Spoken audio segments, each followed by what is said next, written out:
সাদাকা করা। কোনো গুনাহ, কোনো ভুল হয়ে গেলে সে ভুলের প্রায়শ্চিত্তের জন্য সাদাকা করা, যে আমি আল্লাহকে সন্তুষ্ট করবার জন্য 10, 20, 50, 100 টাকা আমি দান করে দিলাম। যাকে আল্লাহ যতটুকু তৌফিক দিয়েছেন সে অনুপাতে তিনি দান করে দিলেন।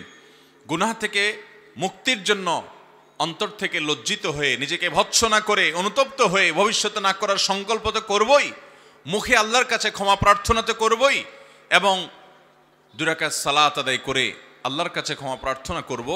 পাশাপাশি মাঝে মধ্যে তৌফিক হলে কোনো কোনো অপরাধের কারণে, বিশেষ করে যখন মনে হবে যে অনেক জঘন্য অপরাধ আমি করে ফেলেছি, তখন কিছু সাদাকা আল্লাহর রাস্তায় করে দেওয়া তওবার অংশ হিসাবে। এটি আমল আমাদের সমাজ থেকে প্রচলিত নাই, বরং এটি হারিয়ে গেছে। কাব ইবনে মালিক রাদিয়াল্লাহু তাআলা আনহু সাহাবী, এটি তার গুরুত্বপূর্ণ একটি সুন্নাহ, এবং আরও সাহাবীদের আমল থেকে এটি প্রমাণিত যে কোনো গুনাহ হয়ে গেলে, কোনো ভুল হয়ে গেলে কিছু সাদাকা করে আল্লাহর কাছে মাপ চাওয়া।